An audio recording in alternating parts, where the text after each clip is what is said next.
Indiana faces elimination. Tonight, the Pacers hope to use home court advantage to force a decisive Game 7. But how much will they get from their star Tyrese Haliburton, who arrived to the arena just before 3 local time, and then about an hour and 45 minutes later, got a workout in on the court? We'll hear from his coach in a matter of moments. Meanwhile, SGA on the brink of leading the Thunder to their first NBA title. He is ready.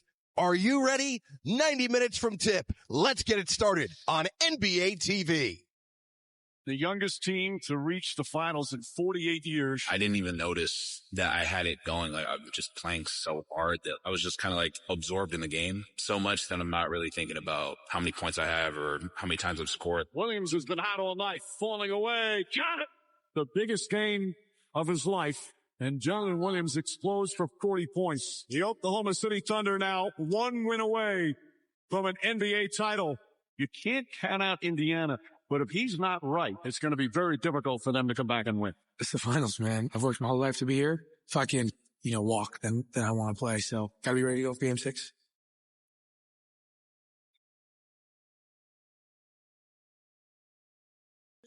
Teams that take a 3-2 lead in the NBA Finals go on to win a title nearly 81% of the time. As we welcome you to Game Time at the Finals, presented by YouTube TV. This set littered with NBA champions, headlined by the Hall of Famer Isiah Thomas, Steve Smith, Brendan Haywood. I'm Jared Greenberg.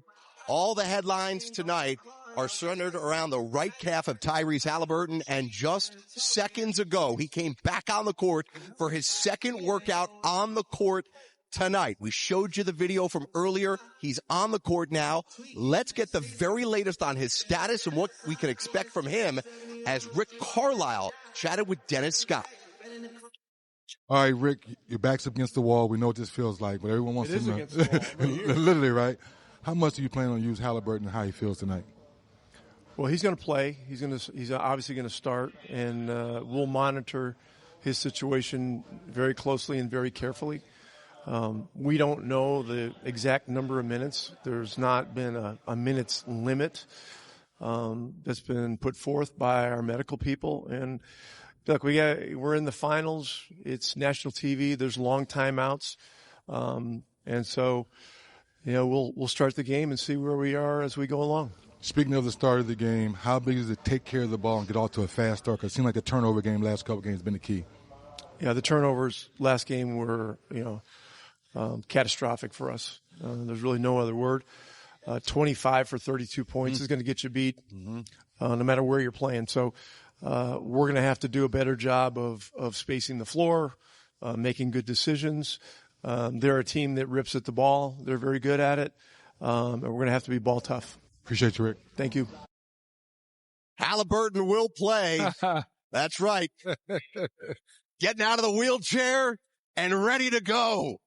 Haliburton on the court. These are live pictures. You see that sleeve that he's got on that right calf as he will try and play through a calf strain. Guys, I want to give you this great note from Jeff Stotts, who's one of the best follows on Twitter. He runs the website and the database In Street Clothes, which charts and monitors injuries and the history of injuries.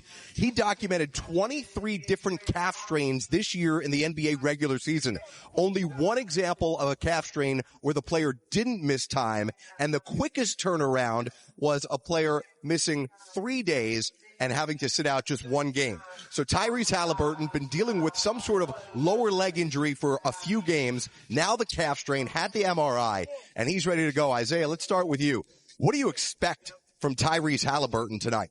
Well, I expect him to play well. Not only do I expect him to play well, he's injured, but they're smart enough basketball team, and he's smart enough as a player that he'll be able to pick his spots. I think the key is, will he be able to push the ball in transition the way we're used to having him push the ball? Now, if he plays off the ball and he gets it on the second or the third catch, then he can be very effective. But if he's your primary ball handler, push man, that could be a difficult night for him. Yeah, and I look at it, Zeke, when I had injuries, can I play without thinking about it? Can I just play my game without thinking about it? And if he can do that, I know the adrenaline will be there.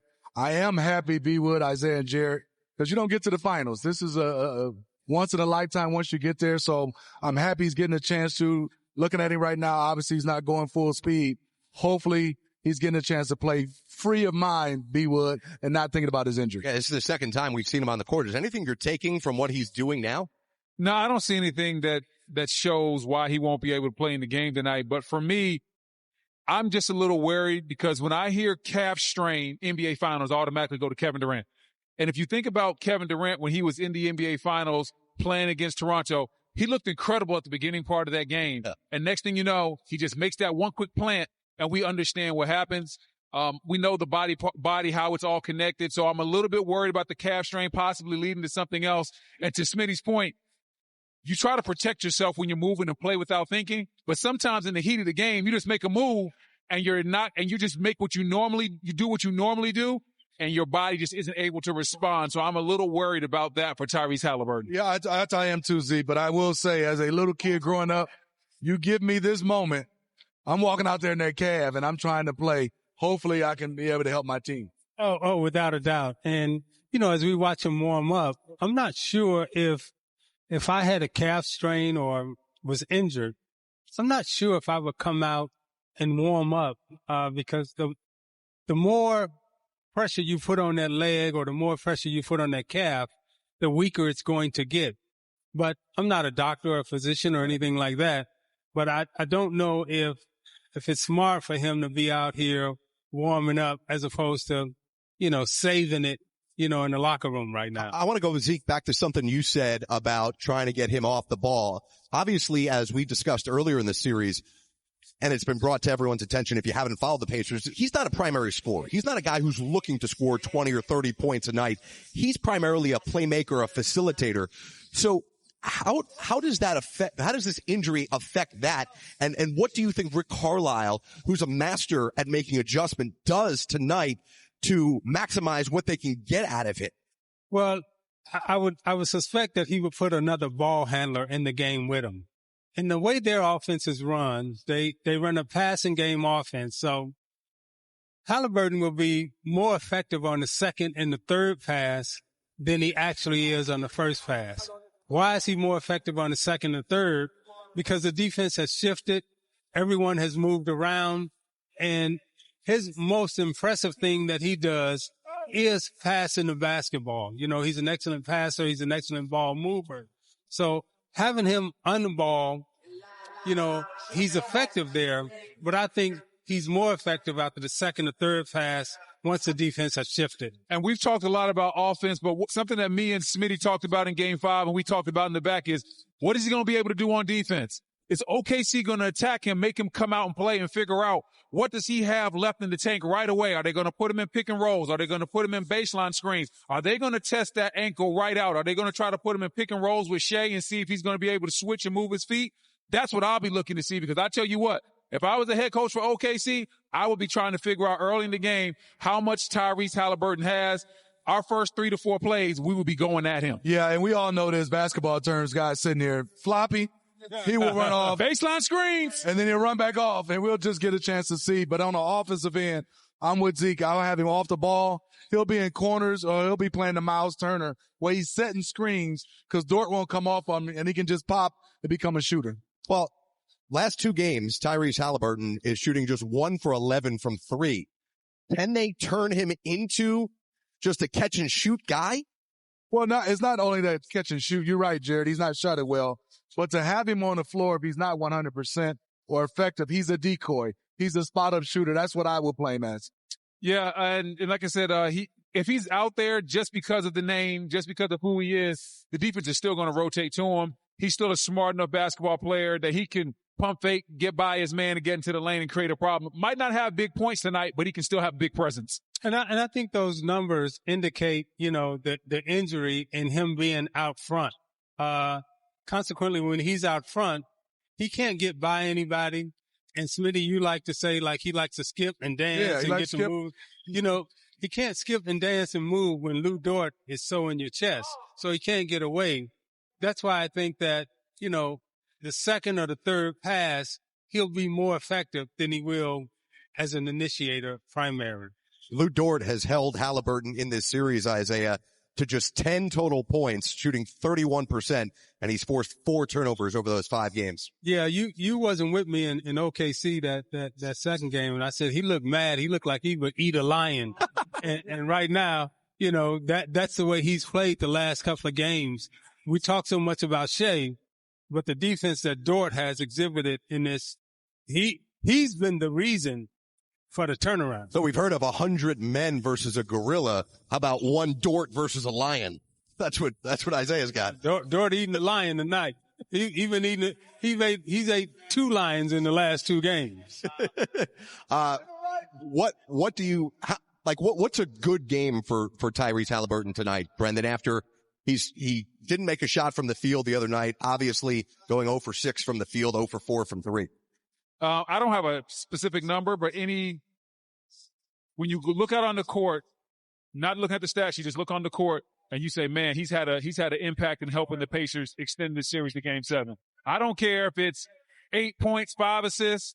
I don't care if it's 10 points, 4 assists. The points don't matter to me. It's the impact. Is he making the extra pass? Is he driving? Is he making smart plays?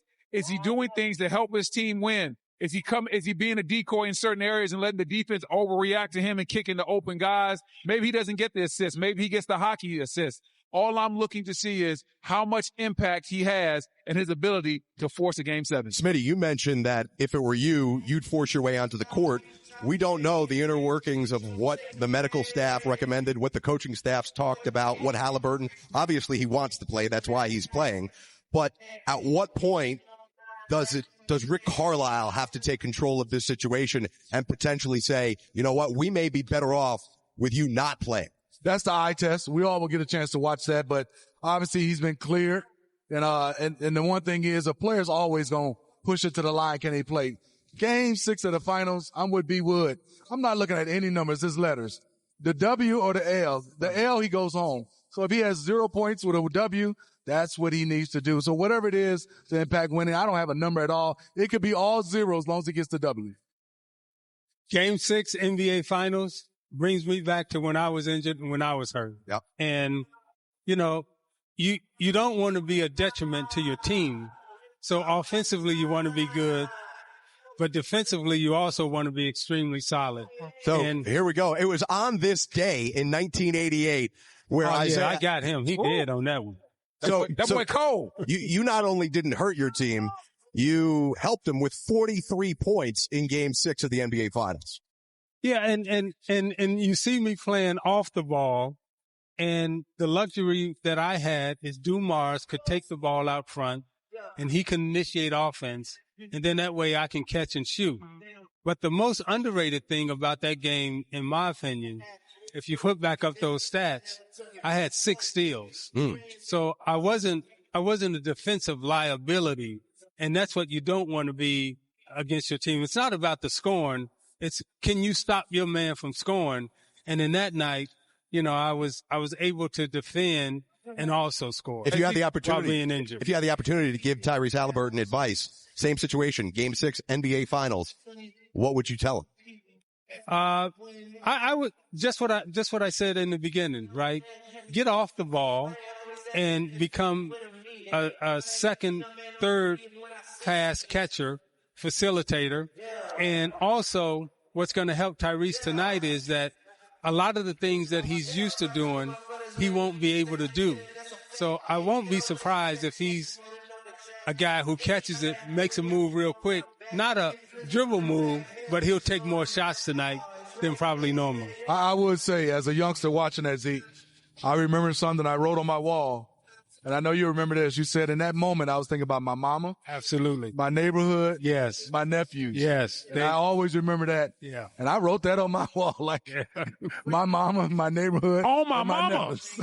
Well, because in Detroit, I had the mama prayers going on too. So all the mamas was praying for me. But at that time, laying on the floor, I just remember my mama getting up every single day, going to work, walking, being her feet hurting, everything else. And she never quit. She never gave up. And so I never did either. Much more live from the court